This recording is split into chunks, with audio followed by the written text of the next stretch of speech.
Hi, good evening, everyone. This is Shantae K. Shantizi. Welcome to my analysis on this Sunday. On this Sunday, June 7th, 2020. I'm here with some analysis. I hope you guys had a great Sunday. I hope you guys had a blessed Sunday. It's the Lord's Day, so I hope you live your Sabbath day. That means don't do no work. Besides my service, I did a little bit of not Sabbath, but I did some work, even not cooking, one, and two, I mopped my kitchen with a Swiffer, and use the Swiffer to mop my kitchen. So here we go.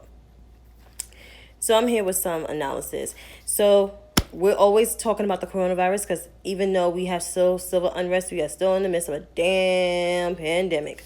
So U.S. COVID cases, we are at 1.9 million. That's almost 2 million. And we are a third of the cases, I believe. The third of the cases, because I think it's like 5 million, 6 million cases around the country. And we are at 1.9. Everyone else is like at 200,000. So, yeah. We poor. Stuff is messed up. In terms of deaths, I think we are probably at 110. I didn't look at the number, the death toll. But the death toll it was at 109 yesterday, so I'm pretty sure it's at 110. So, yeah. And of course, there's no mass testing throughout the country. There's only, I think New York is the one that's doing the most testing. I think there's testing in other states. Some of them got the AOK maybe from the FDA. But, yeah, there's not as much testing being done.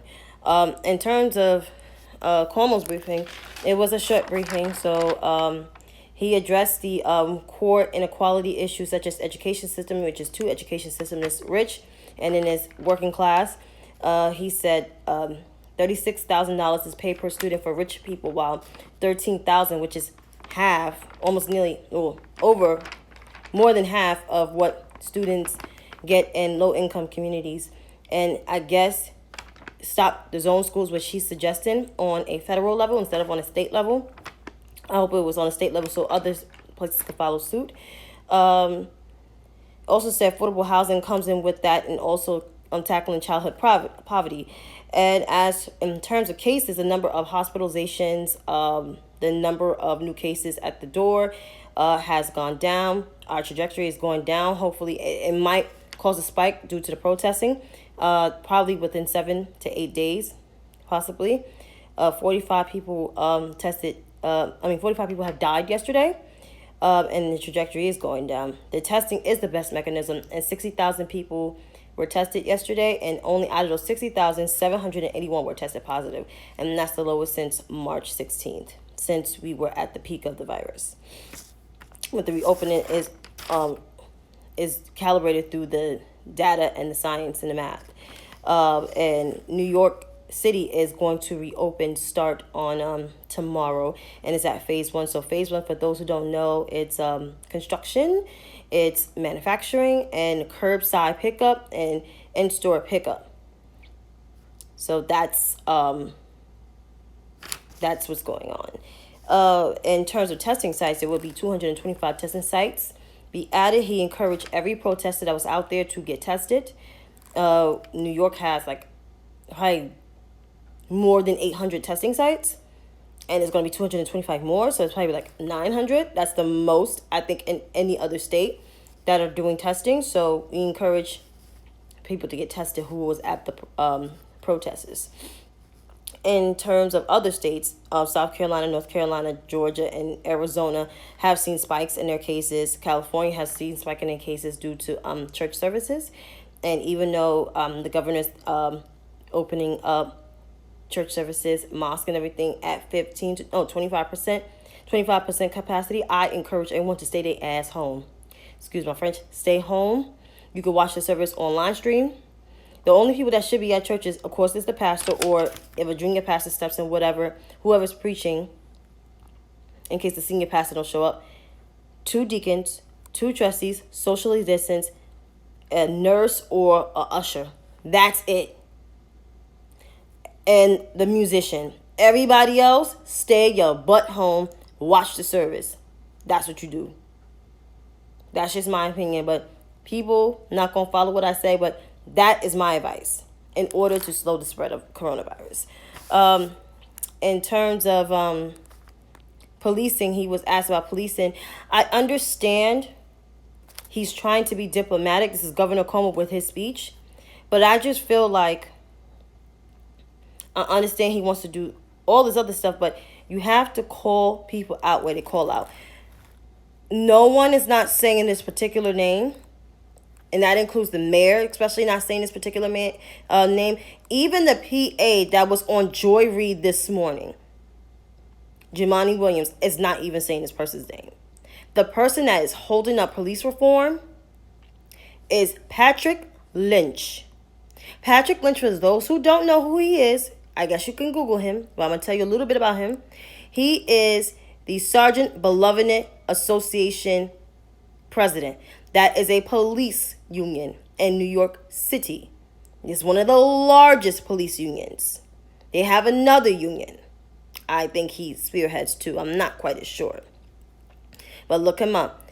He is standing in the way of police reforms, and he has been on that association for a long time. He has been president for 6 terms. He just got elected last year. That makes it 6. He has said things that are disturbing for a police union president. I understand you got to back your officers, but he don't even back them because he treats them like crap. He only defends them when it's excessive force being used. I guess that's how he police. And so, yeah. And he also cries about police officers not getting no money. They're getting shot. They're getting killed by unarmed people. First and foremost, you are encouraging your same cops to shoot unarmed black people because a commissioner that I did not even like told him that was wrong. Then you was against reforms when Eric Holder died. I mean, Eric Holder, excuse me, Jesus Christ. When Eric Gardner died. I started to say Eric Holder. Oh, you're alive. Eric Gardner, you said, and this is verbatim what he exactly said. He said, you want cops to die? It's like you want like somebody want cops to die. So what? The job is dead. First of all, the job is not dead. He should go. He should be fired. Pantaleo was just fired last year after 5 years of dealing with the Eric Gardner thing. He was just fired last year. And I'm surprised that no one did not charge him yet because he needs to be charged of what he has done. Anthony Pantaleo, excuse me, I'm sorry. I know I'm speaking fast, but like I said, you go research Mr. Lynch. Mr. Lynch is horrible. Mr. Lynch is bad for business.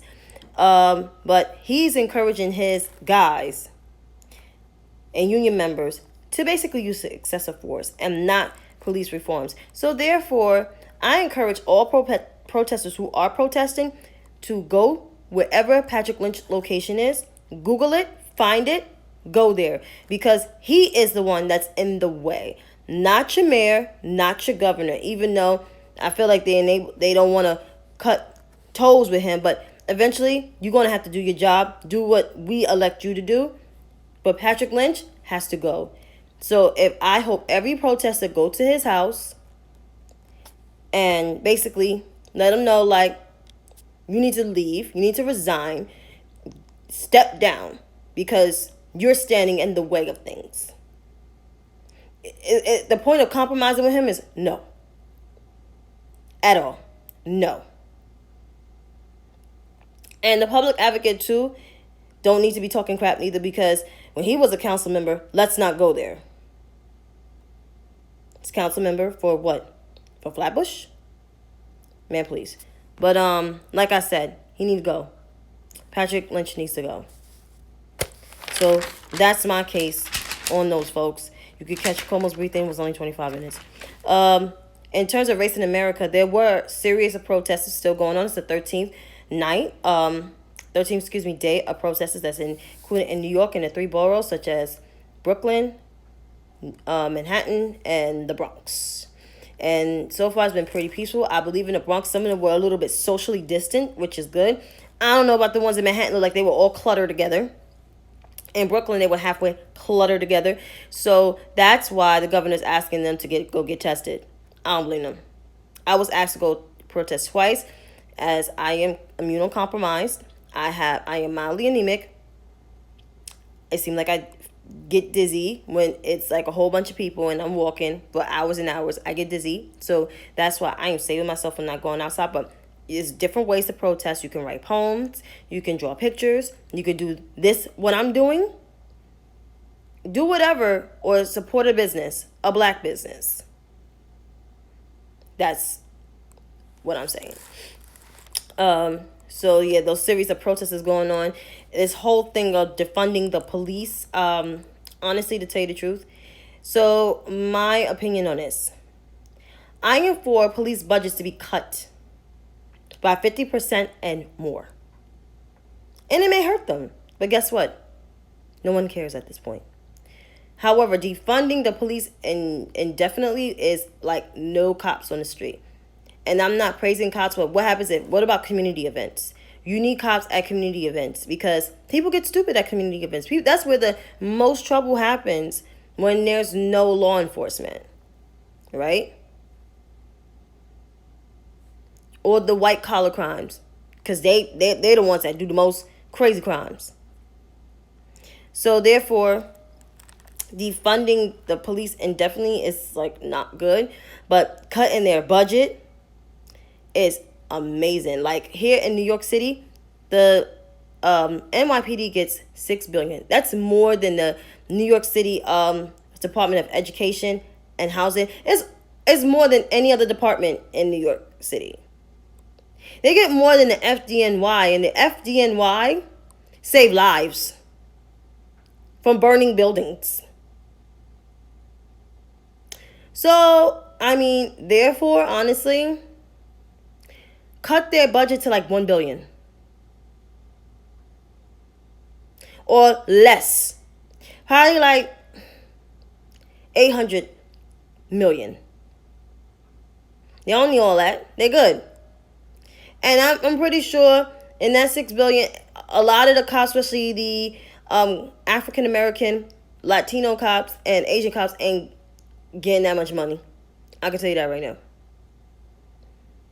All that money's probably going to higher rank folks. So, therefore, they need to get cut immensely. Cut that. Slice and dice. No problem. No problem for me. In terms of Trump's silence, man haven't tweeted. He only been tweeting about the stock market, which has nothing to do with you. Celebrating a high unemployment rate of people of color at a disproportional rate. It's nothing to celebrate. I don't know why he keeps celebrating that, but he's silent on race relations. But his top defender, William Barr, was on Face the Nation this morning and was asked about, is tear gas, was that necessary to use? Did Donald Trump, whatever, decide that you could use it, blah, blah, blah, blah. Don't know, remember the question, but that was part of the question. He said, tear gas is not a chemical.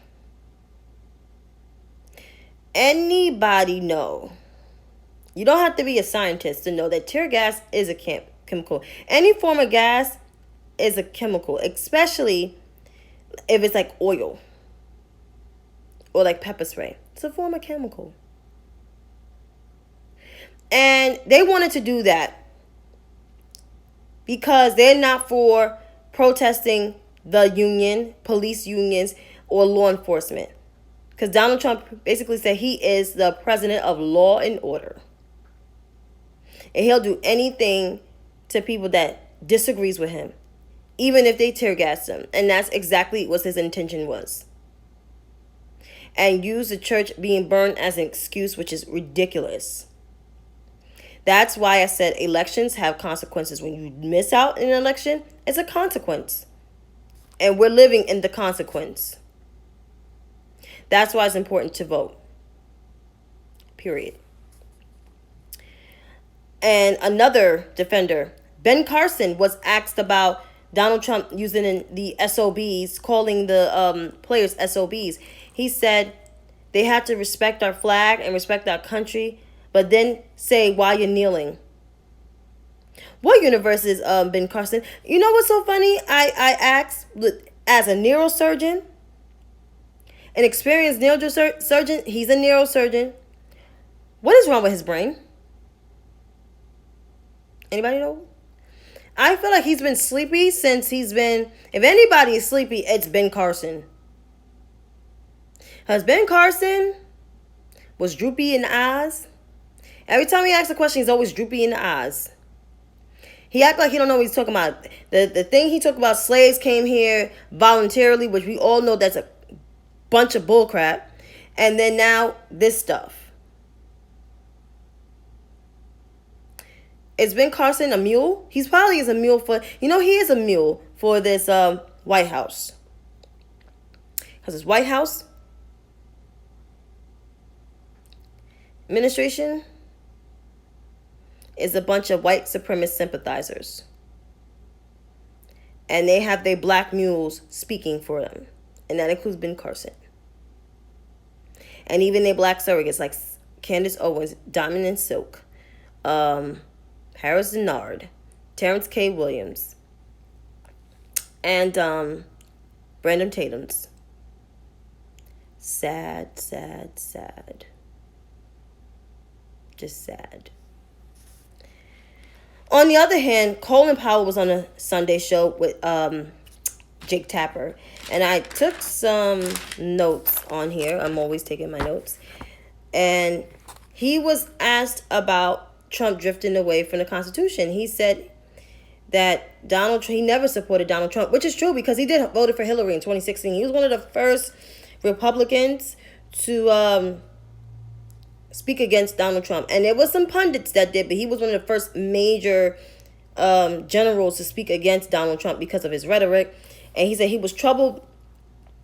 What troubled him was the birtherism of Barack Obama's birth certificates back then in 2011, which was true. Insulting the Gold Star families, including the Gold Star mother, and wife of LaDavid Johnson. Also insulting John McCain and immigrants. And then he was asked about the foreign policy. He said he insults everyone who goes against him. And he said he is dangerous for our democracy and country. And the country is getting wise and we're not going to put up with it anymore.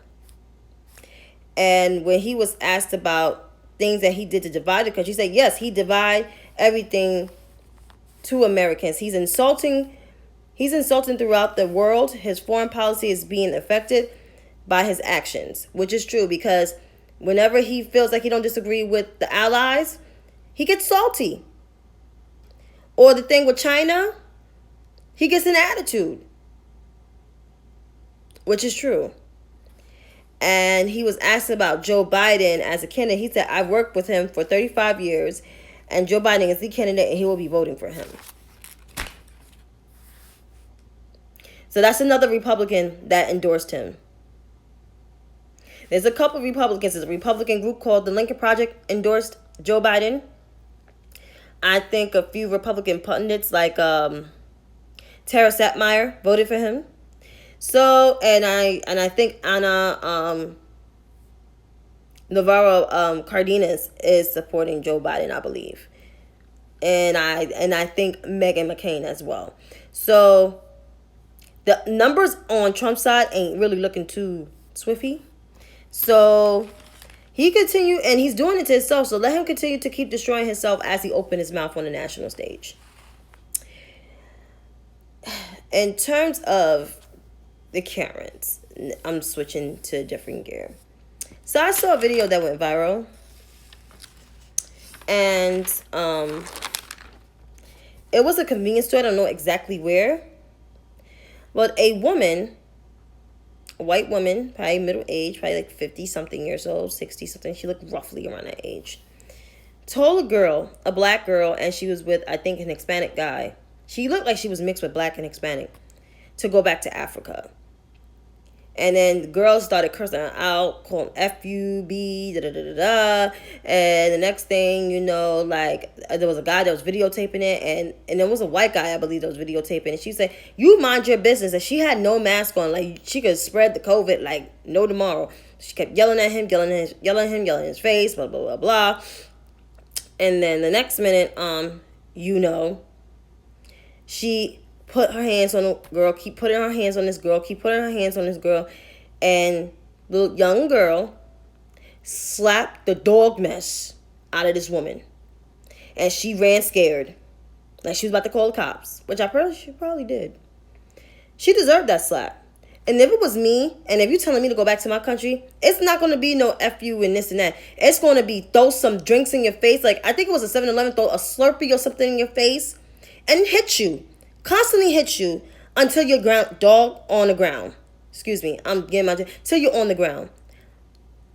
I don't play that. I'm nice. I am a nice person. I may be a little bit unapproachable when you get to know me. I'm nice. Don't play with me. I don't care how old you are. You play with me and you telling me to go back to my country, it's going to be a problem. I'm not the violent person, but telling me to go back to my country is a trigger. It's a trigger to get things thrown at you and get hit at the same time, right? So these women are bold these days. So I'm kind of glad these civil unrest is happening. I wish COVID didn't happen at the same time, but it need to happen so people like that can know what time it is. Really. And we have to be vigilant and we have to know what's going on in the world, because as long as you live in your bubble and live in your world, you will be living under a rock of what's going on. Like, you have to keep up what's going on, even if it's 15 minutes of your day. Besides watching me, which I'm grateful for, even if it's 15 minutes of your day to watch what's going on, to know the status of COVID, to know the testing sites in your neighborhood, please do so. Everybody's not a news junkie or a political junkie like me. I've always been a political junkie since I was a kid. It just, as much as I got older, it started to instill in me. But please know what's going on. I'm not encouraging anybody to go outside unmasked or protest or whatever, or mask and protest, because that's your choice. But I just want you just to be cognizant and know what's going on. So therefore, my folks, I hope you have a good night. I hope this information you digest. You can do some research on the information. And that's all of tonight. Thank you.